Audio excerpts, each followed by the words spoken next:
20,000 Leagues Under the Sea, Chapter 7, An Unknown Species of Whale. Even though I was surprised by this unexpected fall, I still have a very clear memory of my sensations at the time. I was first of all dragged down to a depth of about 20 feet. I am a good swimmer, although I couldn't pretend to equal Byron or Edgar Allan Poe, who are masters of the art, and this dive did not make me lose my head. 2 strong kicks brought me back to the surface. My first thought was to try to find the frigate. Had the crew noticed my disappearance? Had the Abraham Lincoln come about? Was Commander Farragut putting a lifeboat to sea? Did I have any chance of being saved? I was surrounded by total darkness, but I could make out a vague black shape disappearing toward the east, its riding lights slowly fading as it got farther away. I felt I was done for. "Help! Help!" I cried as I swam desperately toward the Abraham Lincoln. My clothes began to get in the way. The water was making them stick to my body, paralyzing my movements. I was sinking. I was drowning. "Help!" It was my last shout, my mouth filled with water. I struggled against being dragged down to the depths. Suddenly, a powerful hand grabbed my clothes. I felt myself violently brought back to the surface and then heard the following words spoken in my ear. "If Monsieur would be so extremely kind as to lean on my shoulder, Monsieur would be able to swim much more comfortably." I seized the arm of my faithful Conseil. "You!" I said, "it's you!" "Yes," answered Conseil, awaiting Monsieur's orders. "Did the crash throw you into the water along with me?" "Not at all, but being in Monsieur's service, I followed Monsieur." This worthy fellow seemed to think this was all perfectly natural. "And the frigate?" I asked. "The frigate?" replied Conseil, rolling over on his back. "I think Monsieur would be wise not to count on that too much." "What do you mean?" "I mean that when I was getting ready to jump into the water, I heard the men at the helm shouting, 'The propeller and the rudder are broken!'" "Broken?" "Yes, broken by the monster's tusk. As far as I could make out, this was the only damage sustained by the Abraham Lincoln. But what's unpleasant for us is that she no longer answers her helm." "That means we're done for." "Perhaps," Conseil answered calmly. "Nevertheless, we still have several hours, and one can do a lot of things in several hours." Conseil's unshakable coolness gave me courage. I was swimming more vigorously now, but I was still hampered by the clothes clinging to me like a lead cloak, and I found it very difficult to stay afloat. Conseil noticed this. "With Monsieur's permission, I will make an incision," he said. With this, he slipped a knife inside my clothes and slit them open from top to bottom with one fast sweep, and then he quickly took them off me while I swam for both of us. Then I in turn did the same for Conseil, and we continued to navigate next to one another. But the situation was still just as terrifying. Perhaps our disappearance had not been noticed, and even if it had, the frigate could not maneuver to leeward toward us since it had no rudder, so our only hope was lifeboats. Conseil reasoned all this out coolly and laid his plans accordingly. What an extraordinary character! This impassive fellow was acting no differently than if he were sitting in the living room of his house. We decided that since our only chance of rescue lay in being picked up by the lifeboats of the Abraham Lincoln, we ought to manage so as to be able to wait for them as long as possible. I resolved to divide our forces so we would not both become exhausted at the same time, and this is what we decided to do. While one of us would stretch out on his back with his arms crossed and his legs extended, the other would push him forward. But this was to last no longer than 10 minutes, after which we would change roles, and alternating thus, we could remain afloat for several hours, and perhaps until daybreak. Our chances seemed slim, but hope springs eternal in the human breast. Besides, there were 2 of us, and as improbable as it may seem, I must admit that even though I tried to destroy all illusion and give myself over to despair, I could not. The collision between the frigate and the whale had taken place at about 11 at night. I therefore estimated we would have to swim 8 hours before sunrise. This was just barely possible, taking turns as we did.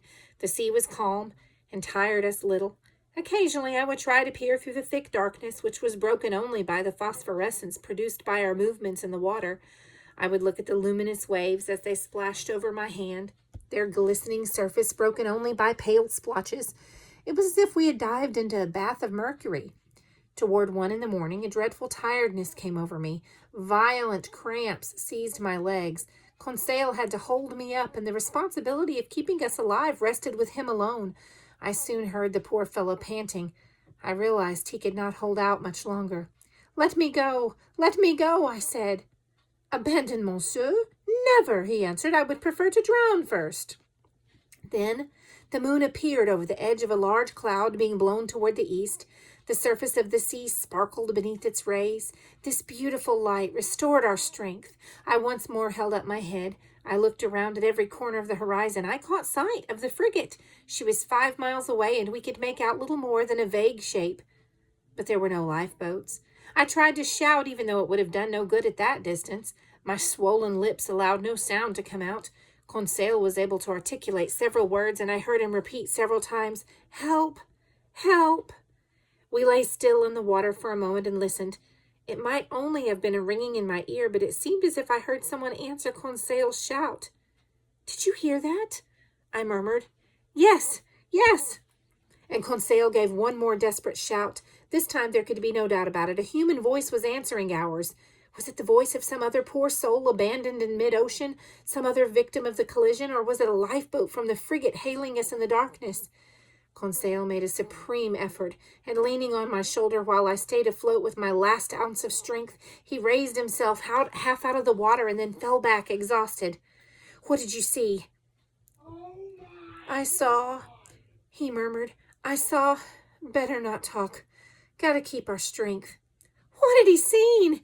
And then, I don't know why, the thought of the monster crossed my mind for the first time. But what about the voice? In this day and age, there were no longer any Jonahs taking refuge in the bellies of whales. Meanwhile, Conseil was still pushing me along. He would occasionally lift up his head, look out in front, and let out a shout. He would be answered by a voice getting nearer and nearer, but I could scarcely hear it. I was at the end of my tether. My fingers became stiff. I could no longer use my hand for support. My mouth began opening convulsively and filling with salt water. A chill crept through my body. I lifted my head one last time, and then I began to sink. Just then, something hard knocked against me. I grabbed onto it. I felt something dragging me, bringing me back to the surface, but my chest was collapsing and I passed out. I must have regained consciousness quickly, thanks to someone giving me a strong massage. I half opened my eyes. "Conseil," I murmured. "Did Monsieur ring for me?" replied Conseil.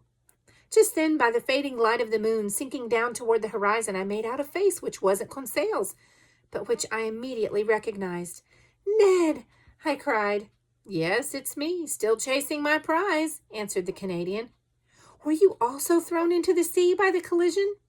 "Yes, Professor, but I was a little luckier than you, and I was able to stand on a floating island right away." "A floating island?" "Well, to put it another way, on our giant narwhal." "What do you mean, Ned?" "Only I soon saw why my harpoon hadn't been able to penetrate, and why it had only been blunted on its skin." "Why, Ned, why?" "Because the critter's covered with steel plates." At this point in my story, I must gather myself together, clarify my memory, and make doubly sure of my statements. The Canadian's last words had produced a turmoil in my mind. I quickly climbed to the top of the half-submerged creature or object which was serving as our place of refuge. I felt it with my foot. It was obviously something hard and impenetrable, and not made out of the soft flesh which covers marine animals. But this hard exterior could be no more than a bony shell like that of a prehistoric animal, and I could then easily class the monster among amphibious reptiles such as turtles or alligators. But no, the blackish back supporting me was smooth and polished rather than rough. When struck, it gave off a metallic noise, and as unbelievable as it seemed, it was made of bolted-down plates. There was no longer any room for doubt. The animal, the monster, the phenomenon of nature that had intrigued the whole scientific world, confused and misled seamen of both hemispheres, I now had to admit was something even more astounding. It was the work of man. Had I discovered some truly fabulous mythological creature, it would not have come as a greater shock to me. It was quite easy to believe that God had created something prodigious, but suddenly to find before one's very eyes the impossible, realized by mysterious human means, that truly was a staggering thought. But there was no question about it. We were stretched out on the back of some sort of underwater boat, built as far as I could make out in the form of a huge steel fish. Ned Land had already made up his mind about this. Conseil and I could only agree with him.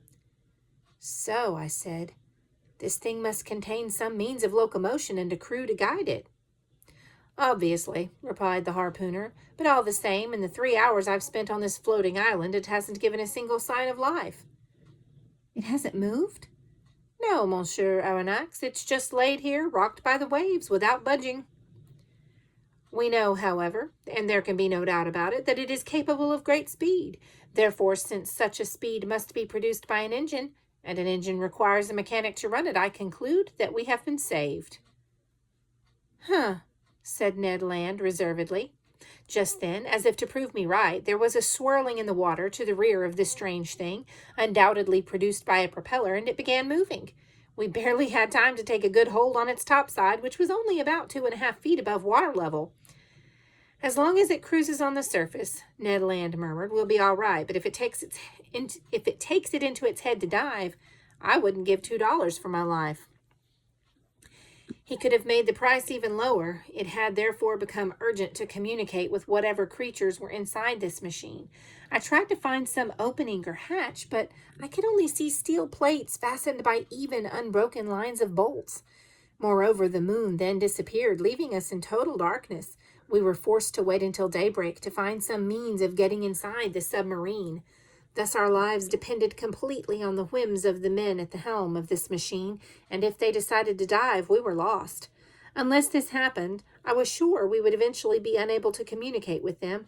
Moreover, unless they manufactured their own air, they were forced to return to the surface from time to time to renew their supply of oxygen. There must therefore be some opening between the inside of the submarine and the outside atmosphere. As for the hope of being saved by Commander Farragut, we had to give up all thought of that. We were being taken off to the west, and I estimated we were traveling at the rarely moderate speed of 12 knots. The propeller was churning the water in an absolutely regular rhythm, occasionally rising above the surface and sending columns of phosphorescent water to great heights. Toward 4 in the morning, it started to go faster.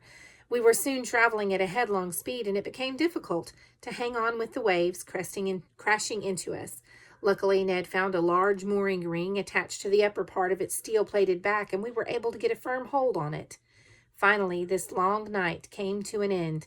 My incomplete memory of it does not permit me to recount all my impressions. Only one detail comes to mind.